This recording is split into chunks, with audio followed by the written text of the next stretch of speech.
Hello everybody. Oh, excuse me. Hello to you all. This is a bit of a very unexpected live, so I'll just wait for some people to join. And I'm going to be talking about the shift that we're actually in. It's in progress. So just hello to you. Good afternoon from Glastonbury Abbey, actually. I'll just show you around actually, just while I wait for some people to join, and I'm just going to update you on the shift. Okay, let's see, here we are. This is Glastonbury Abbey. Let's start from some here, and this is one end of the ruins, and if I just pan round to the other end of the ruins, you'll be able to get an idea of how large Glastonbury Abbey actually was when it was created, if it ever was created. But that's how long it is. So this is Glastonbury Abbey, and I'm just waiting for people to join. Over there is the abbot's kitchen. That's where they cooked all the food for the monks. And then there's more ruins here, and apple orchards in the distance, a lake in the distance, and then we've got the archways, and up there is the altar of the abbey, and the grave actually of supposedly where they buried King Arthur. So that's not why we're here. Hello to you all. Bit of an unexpected live, but it's just the way it's supposed to be. So I want to update you on the energetics that are in progress all around the world. I want to try and explain that everybody is in their own reality. Everyone. There's no one person on the whole of this planet that is not your reality, experiencing from your reality, your consciousness, your perspective. There's only one being or energy that is ever experiencing exactly as you are. And that is Source itself, connected to you always. So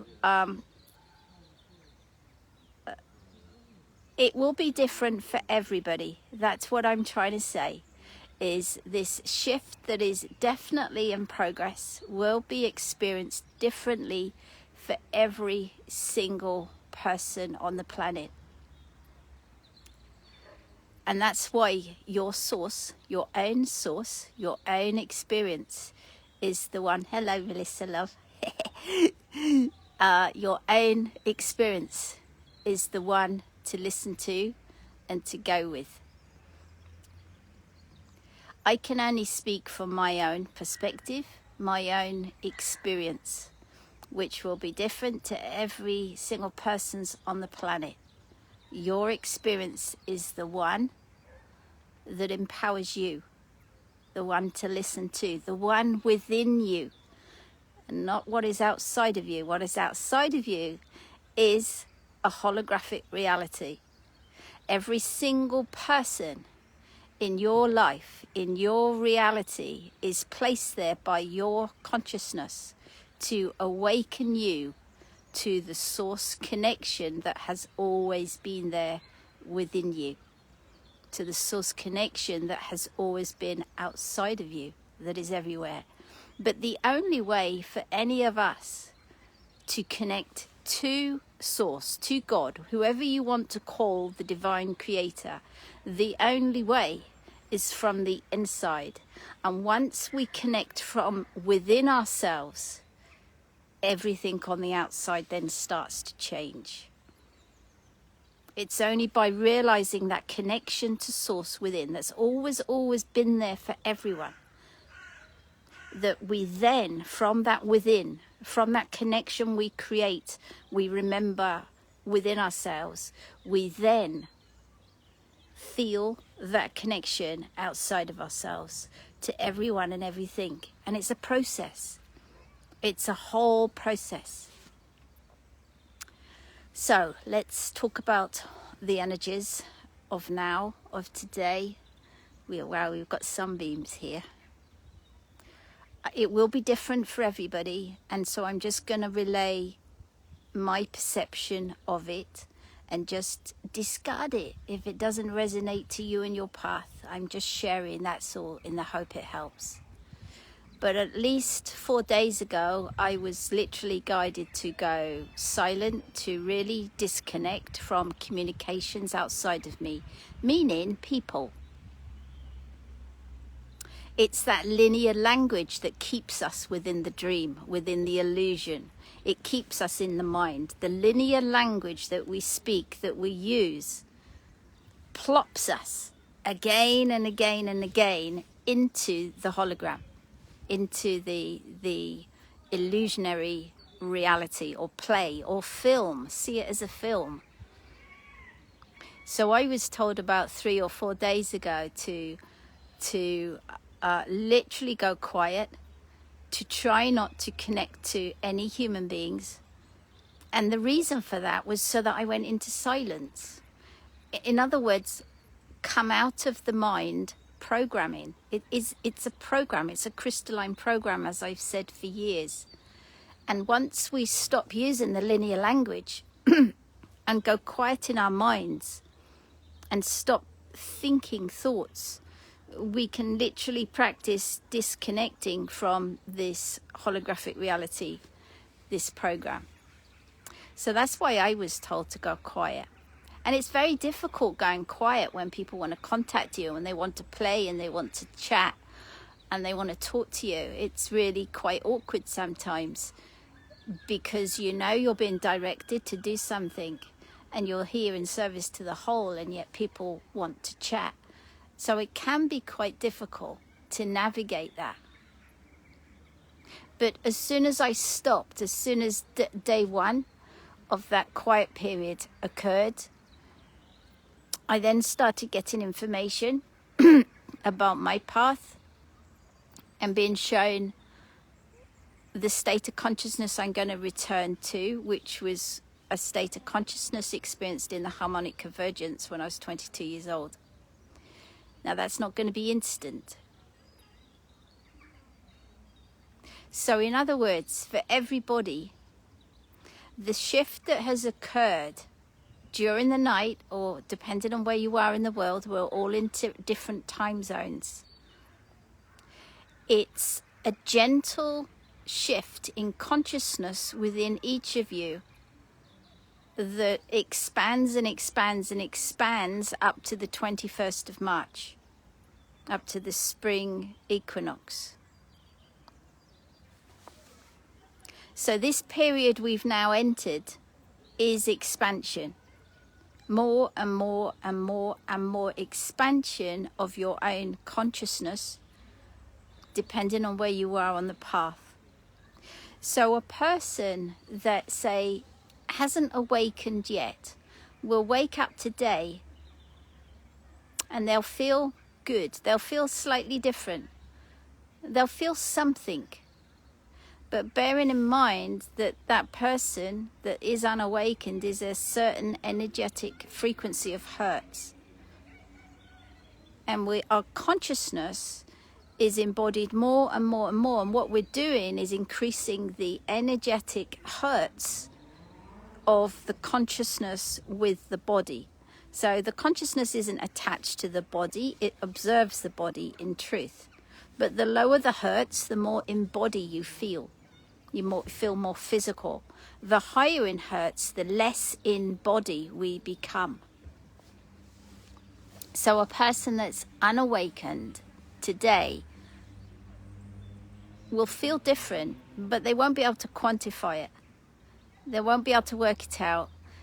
they might relate it to something that's happened in their storyline, in their life. But if you take a highly awakened person that's got a higher energetic frequency, let's go to the optimum potential. So the potential, whenever I talk about potential, it means what has presented to the collective that can then be embodied. That's what I mean by potential. So it's the collective timeline and what's presenting that can, at that point, be embodied. So for the highly awakened person, this start from last night up to the 21st of March is the acknowledgement within themselves, the expansion within themselves of their consciousness that is shown again and again and again, that everything outside of them is holographic, that it is a holographic reality. And so some people will have woken up to this understanding today. And it's kind of why I've come on today, because I'm completely aware of it. And then I decided to come and collect my washing from the laundrette this morning in Glastonbury. Then I decide I need to go to the Abbey. And then I meet two people that kind of know me. And one of the gentlemen starts talking about the fact that he's seeing me as a hologram. So that made me think, okay, we need to talk about this. So everything I've experienced this morning, literally every single thing I know is holographic. Every single building, plant, grass, bird, person is holographic now. And it's being sustained. And we can do this via our will. I can see that it's all holographic. Now, we get these experience of it being a hologram, but they're momentary experiences, and they're just like teasers for us of what's to come for us. So if you've already had those experiences, it's your consciousness showing you what's to come for you, and it can just be for a few moments, but eventually it becomes a permanent shift in consciousness where you're walking on the planet knowing that it's all a hologram. And it's not a thought that it's all a hologram. It's an experience that it's all a hologram. And that's the difference. It's not a belief. It's an experience. And that experience comes from within you. It's not a thought. It's not an idea. It's the experience of your consciousness through you. And that's why everything comes from within you. So I want to give you just a few little tips. And this is also why I came on, because I gave these tips to the couple I met. And they were ever so grateful.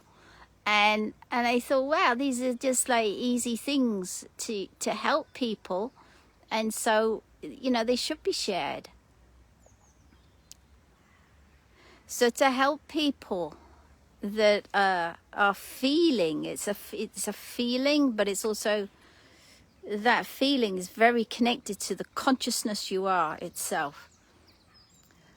To help you verify to yourself a holographic reality. That's what I want to give some tips on. The first one is to stop your thoughts.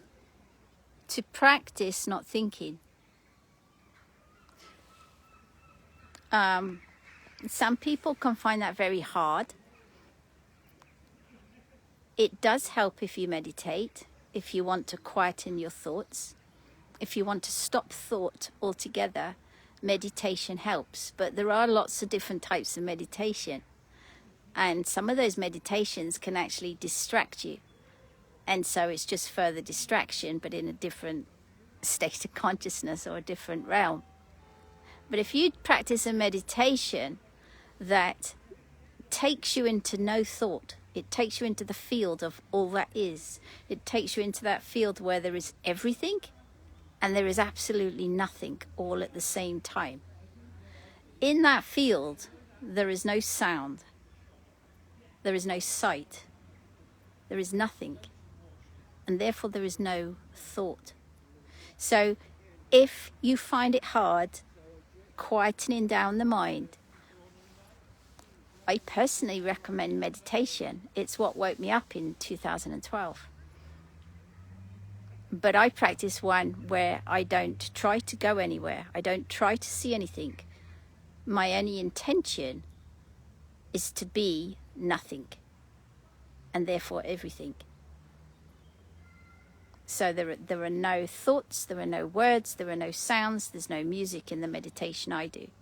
I literally, and if you practice that each day, what happens is that peace becomes you. I know I'm digressing here, but in a way, these things I should have said a long time ago to help people.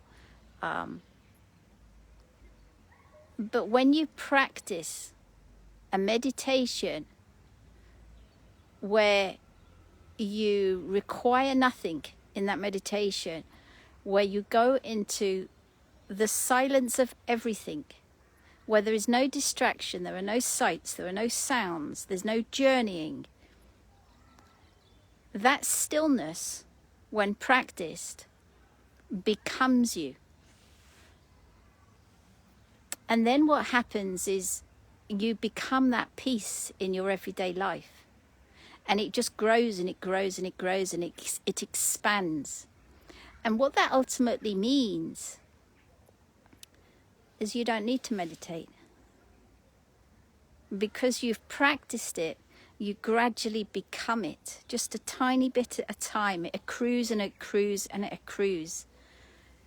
And so eventually you become peace. You become the calm. You become the harmony. You become the joy.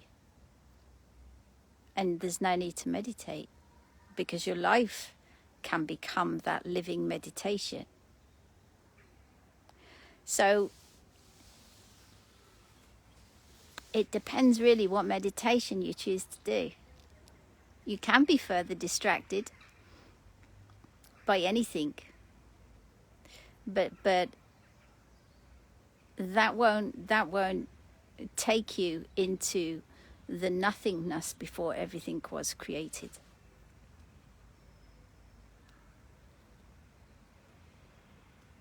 So going back to my point, because I completely digressed, to quieten the mind. If you want to experience the holographic reality and know for yourself, acknowledge for yourself through your own direct experience, not through me, not through somebody else that's saying this is holography. If you want to experience it directly for yourself and then become the knower that this is a hologram, that you are consciousness outside of it, then quietening the mind is essential, because these thoughts are part of the these are part of the holographic experience. Thoughts, linear thoughts, are part of the holographic experience. They allow us to stay in the hologram and have the experience for source. So they're a great part of the play, of the film. But are you that? Are you your thoughts? No, you're not your thoughts. And just to go a bit further into this, because it's obviously coming up to speak about, finally, where is your mind? Where is your mind? Because if we point to here, it's not there. That's the brain. The brain is inside the head. The processor is inside the head. Where is your mind? If you really sit with that, where is your mind? You can't show me.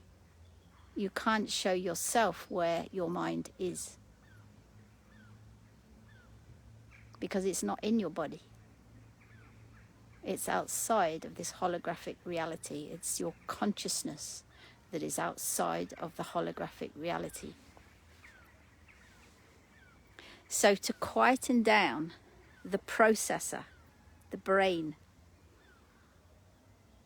and when you're out and about, let me just turn the camera around and I'll show you what I mean. When you're out and about and you're looking at the scenery, instead of thinking about the scenery, thinking about the cloud, thinking about, oh, there's a tree, oh, there's some children playing, don't think anything. Just look instead. So this is how to quieten the mind, practice quietening the mind. If you're not going to meditate, is just be the observer of what you see. But don't try to define what you see. Just look. See it all as one landscape, okay? Because what the human eyes tend to do is they focus on things. So they go, generally speaking, oh, this is an archway. They try to define and define. This is an archway, this is a signpost. The mind is always defining its reality, you see. There is a tree, oh, the tree hasn't got any leaves on. It's always chatting away. And that's what holds you in the reality, in the dream, in the Maya, is your thoughts. So instead of thinking, just look instead, just look. And don't focus on anything with your eyes. Just see one landscape. And try not to think anything. And then often what we can do is we can look at the clouds and then remember a conversation we had with somebody yesterday. Or, oh, I need to go to the shops. Oh, I need to do that later. And so we can have this visual of a scene, but our mind is elsewhere. And if that happens to you, again, just stop the thoughts. Just stop the thoughts and be the observer. Don't try to focus your eyes on anything, and don't try to focus your mind on anything either. So the first part, there's 3 little tips of how you can practice coming out of the hologram. One is to quieten your thoughts. Take that time. It's a choice, you don't have to. But if you do, you're going to practice coming out of the hologram you're immersed in. The second thing is to breathe into your heart center, okay? Not your heart itself, but the heart center. And I'm not going to explain how to do that because I've done 2 videos a few years ago on that, which I've recently put the links on for that. But there's videos parts 1 and parts 2. They do feel outdated because of the expansion since then. And yet those 2 videos show you the start of the journey that each take when they start to breathe into their heart center rather than breathe into their lungs or just not be aware that they're really breathing. Just taking the breath for granted, unaware of the power and the energy that we expand when we breathe into our heart center, because that breathing technique that is available to every single human being on the planet, it never ends. It always expands you and expands you and expands you and expands you. So even though those 2 videos show part of the journey of the breath, there's so much more because that's 2 years old. There's so much more. It's infinite. The expansion that each have when they choose to breathe into this heart center, which works as a portal, it just keeps expanding you and expanding you until it becomes you, until breathing through and into the heart becomes your very existence. Now, ultimately, what that is if we fast forward on that breath and the journey of the breath and the expansion upon expansion of the breath, if we just fast forward to where that takes us, it takes us here. It takes us into the alignment with Source, which means that just with one in-breath, just one tiny in-breath, you are in alignment, in consciousness with Source. I'm not saying to Source. You're not in alignment to Source, because then it would be this and that. It's in alignment with Source, meaning it's one. It becomes one. Consciousness becomes one. So the journey of that breath that is so simple, and it's like driving a car, you know, at first you're sort of, oh, am I doing this right? Oh, I'm not sure. And then 2 weeks later, you're just doing it. You're just doing it automatically. And then when you actually realize through your own direct experience what it's doing to you, how it's changing your consciousness one step at a time, it becomes your joy to do. You literally want to do it. You know, before I awoke, I'd have never thought about breathing. In fact, I don't think I did. I'd have thought that was boring and a boring thing to do. and yet, I know for it to be the most expansive thing we can each ever do in our lives is connect to Source. And it's available for everyone through the heart center. I was actually given data which I haven't written up yet. I want to draw it out. But this heart center, this connection with Source that the breath leads to, it also has many parallels as to what it leads to as well. And one of those parallels, and this is massive what I'm about to say, is it leads to divine conscious creation. So not creating with the brain, but it's an alignment through the heart, through the breath, that is aligned with Source itself, that allows for, in that alignment, divine creation. And it's not something that can be taught. It's not something that can be read about. It's something that we come into alignment to within ourselves on our own journey, and then become divine creators. That is massive, and I haven't drawn it up yet because I was given the formula for it the other week, and I wanted to draw it up, but the path so much more keeps happening. But the data only gets given as it gets embodied for me. That's how I know things, because I'm just embodying it from within all the time. And so it is that you experience, and then you know. You experience first, and then you know in the brain.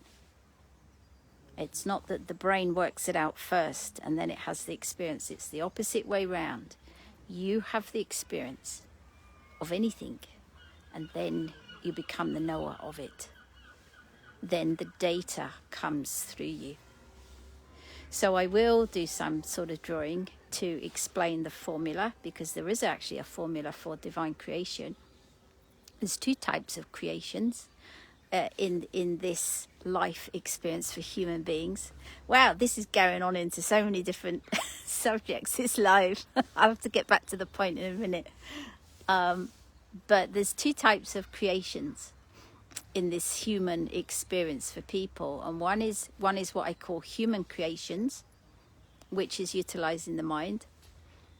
It's creating with, let's call it, the conscious experience of disconnection with source. We're never disconnected, ever. Never. But we have the experience of being disconnected to God. So there's creations upon earth that are created via the mind, via the heart, the human heart, but through a consciousness that feels and experiences a disconnection to God, to source. So source, God is there, and the human is here. That's what I mean by disconnection, this and that. So that's one type of creation. The other type of creation is conscious divine creation. And that's where it's all one. And that's what each of our journey is. To becoming that one alignment that is with source. It's not you and source. It's source through the vessel. It's just one. It's just aligned. And the journey for everyone is coming back into that alignment, one step at a time. So I will try and get back on track and say that point number 2, tip number 2 for experiencing the reality as a holographic reality is to breathe into the heart center. And just do it with quietness, not with thought. But just practice it, because the more you do, the greater it expands. It's not that we ever reach a place. There isn't an end point to the breath. There's only ever more and more and more expansion of consciousness through breathing through the heart center. And the third tip, which is quite an easy one to do, but you just need to practice it, because maybe it's not easy to start with, is to practice not blinking. To practice not blinking. So to expand on that, every time we blink, bearing in mind that this is a solid holographic reality, every single time we each blink our eyes, the frame changes. So if you imagine a film reel where you've got the frames of a film, and each picture is a frame, every time we blink, the frame changes. This is why sometimes when I go into states of consciousness, I stop blinking, because I'm not in time. It's the experience of time. So the blinking of our eyes, yes, you could say that is helpful, because it keeps the eyes, moving, and they don't sort of rust up and stop. Rust up, sorry. Sounds like the Tin Man in The Wizard of Oz there, doesn't it? But it's kind of similar. Sorry. But yeah, every time we blink, the reality changes. And the reason I say this is if you practice, there's a name for it. I think it might be, telekinesis. But I merge with clouds. And I was just explaining to these people here that when you merge with clouds, and what that means is you come out of this brain state of consciousness, of thinking, and you go into a different state of consciousness whilst you're merging with a cloud. And then when you're in an altered state of consciousness, you're outside of time. You're outside of the 3D and the 4D. Which means that when you drop back in to the 3D and the 4D reality, a cloud that was over here suddenly jumps to it being over here. So if you've got a cloud that's moving along the sky like this because of the wind, okay, well, that's what it does. That's what we see. That's what our eyes see. But if we see a cloud over here and come out of the 3D and the 4D state of consciousness and come outside of time for, say, 3 minutes, 5 minutes, what it means is that cloud that was over here suddenly jumps to over there. There's no transitory passage of that cloud, and that's because your consciousness has gone outside of time. I hope that makes sense. It's because when we go into that state, we stop blinking. So if you were to just practice not blinking, you'd experience yourself sort of gently change consciousness. And at first it might be quite difficult because your eyes might go, oh, I can't cope with this, I need to blink, and that's okay. But then just practice it and practice it and practice it, and you'll find it gets easier and easier and easier until it becomes natural. Because when the higher you go in consciousness, the more you don't blink. You don't use the solid eyes in the same way. So, the tips to help you see. You could be walking down a street. You could be in the countryside. The tips to help you see that this is holographic reality are to come out of the mind, come out of these incessant thoughts that keep you locked into the linear reality, to breathe into your heart center as a daily way of life. Even if it's just a few times a day, the more you do it, the easier it becomes, the more you experience, the more you want to do it. And thirdly, to practice not blinking, even if it's just for a few seconds. And that's when you see. It's when you do all of those three things at once, which are hard to do to start with, but so don't try and do them all at once, but unless you can. But what you then start, it's just happen is your consciousness changes, and then your experience changes, and then you actually see that everybody walking around are just these actors in the film. Like I'm seeing these people over there, and they're just actors in my play. They're actors in my film. And the trees have been placed, and you just see how everything has been intentionally placed everywhere. So in other words, we all share part of the same collective programming, crystalline programming. In other words, as an example, we share the fact, the knowledge, this idea that we're on a solid planet called Earth or Mother Earth. We share this knowledge that there are moving clouds in the sky and that somebody invented the motor car. We share the knowledge that, or this program, if you like, that we're born from our mother's womb, and then we grow up and we get taller and we meet people in our life and we may settle down. All of these things are part of the collective storyline that we've all been given. In order for this whole film, the collective film, to play out. So we all share part of the same programming within our consciousness in order for this to occur and be experienced by source. But then individually, one by one, we have our own crystalline program, and that is your life.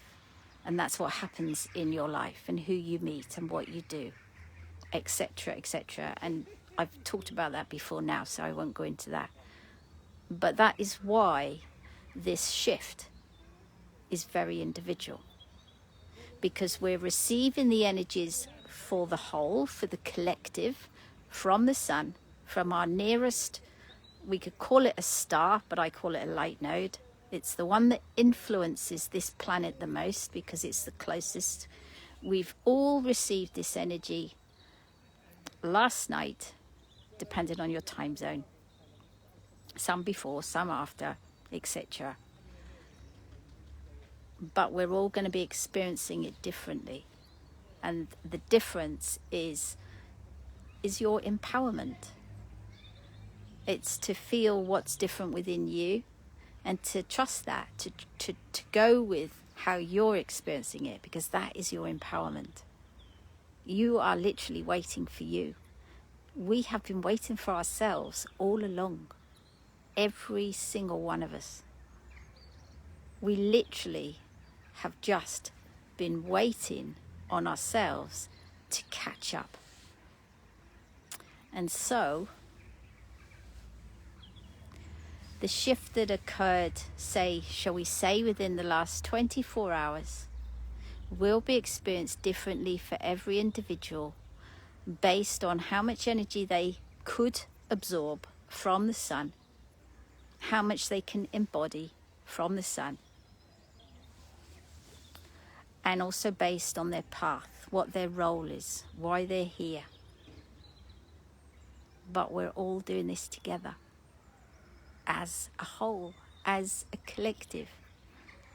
And this will unfold, and we will each expand in our own way, in our own time, from within ourselves, more and more and more and more, all the way through these weeks now, up to the 21st of March.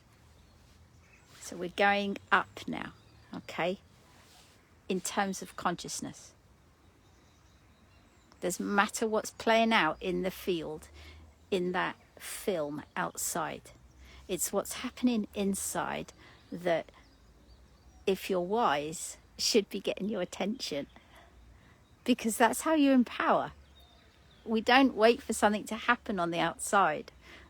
It's us we're waiting for. It's you're waiting for. To remember your connection to God. To always be connected to God. And this is where we are. We're coming out of the hologram. But not as these sort of little moments of experiences, which were the teasers to help us, to give us a shove. Oh, the bell is ringing in Glastonbury Abbey, which means we have to go. So I best go. But yeah, completely lost the track of what I was saying there. The bell has rung. But yes, it's you that's waiting for you. People do find it hard, I know, to turn inward. It's quite a hard thing for the human to do because we're programmed into looking outside all the time, outside of us for information and acknowledgement and information. But the power is a reflection. So the power is actually from within yourself. And the more you do that, the more you turn inward. The more you kind of disconnect from the holographic reality. The more you empower yourself, the more you expand, the more you align to this connection that has always been there. It's always been within every single being, every single plant, every animal. It cannot not be so, because it is all source. And so you are the one you've been waiting for.